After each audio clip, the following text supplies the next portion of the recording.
কিয় ইয়াতে সমবেত হৈছোঁ। আজি আমি জুবিন গাৰ্গৰ শ্ৰদ্ধাঞ্জলি অনুষ্ঠানত ইয়াতে আমি সমবেত হৈছোঁ। এই শ্ৰদ্ধাঞ্জলি অনুষ্ঠান আমাৰ মেঘালয়ৰ বৰ্ণিহাট অল ইণ্ডিয়া গাৰো ইউনিয়নৰ দ্বাৰা অনুষ্ঠিত হৈছে। খুব আনন্দৰ কথা, কাৰণ জুবিন গাৰ্গৰ জন্ম হৈছিল আমাৰ গাৰো হিলছত তুৰাত।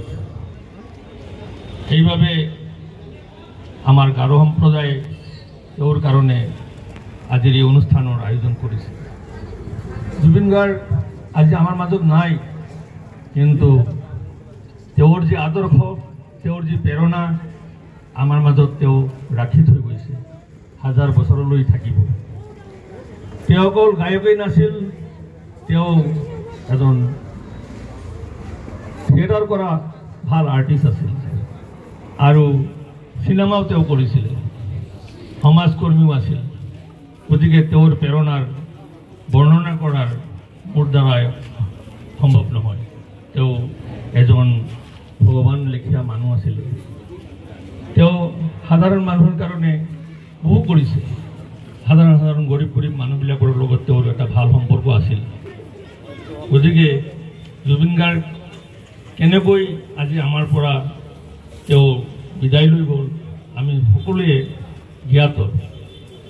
নৰ্থ ইষ্ট ফেষ্টিভেল কৰিবৰ কাৰণে ছিংগাপুৰলৈ গৈছিল। তাতে ফেষ্টিভেল কমপ্লিট হোৱাৰ পিছত সমুদ্ৰত গা ধুবলৈ গৈ তেওঁৰ হাৰ্ট এটেক হৈ অকাল মৃত্যু হয়। যাৰ বাবে আজি আমি গোটেই নৰ্থ ইষ্ট নহয়, অল অভাৰ ইণ্ডিয়াৰ বাহিৰতো বিদেশতো তেওঁৰ এই শ্ৰদ্ধাঞ্জলি অনুষ্ঠান বহুতে কৰিছে। গতিকে আমি ভাবোঁ যে তেওঁ আমাৰ অসমৰ নহয়, আমাৰ নৰ্থ ইষ্টৰ নহয়, গোটেই ভাৰতবৰ্ষৰ তেওঁ এজন গায়ক আছিলে, শিল্পী আছিলে। আমি জানো শিল্পীবিলাকৰ কোনো ধৰ্ম নাই, শিল্পীবিলাকৰ কোনো জাতি নাই, শিল্পীসকলৰ কোনো বৰ্ণ নাই। তেওঁ বিভিন্ন ভাষাত গান ৰচনা কৰি গাইছিলে।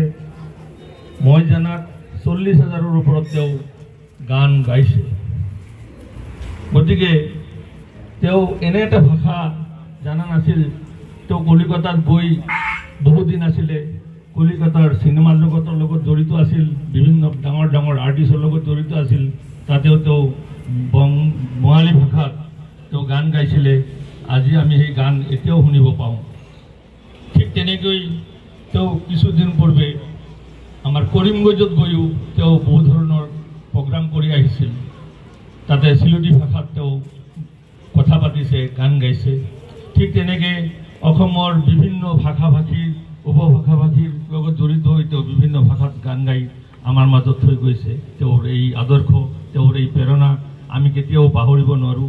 আজি আমি দেখিব পাইছোঁ এয়াৰপৰ্টৰ পৰা যেতিয়া তেওঁক অনা হয়, তেতিয়া মই তাতে জালুকবাৰীতে আছিলোঁ। লক্ষ লক্ষ মানুহ। আজি পৃথিৱীত আমাৰ যি 4জন মানুহৰ এটা গ্ৰীজ হেৰিত লিপিবদ্ধ হৈ আছে, তাৰে মাজত ৰাণী এলিজাবেথ আৰু তেনেকৈ আৰু 2জনৰ নাম আছিল। এজন আমেৰিকাৰ পোপ আছিল, মাইকেল জেকচন আছিল। তেওঁৰ মাইকেল জেকচনটো 1 নম্বৰত।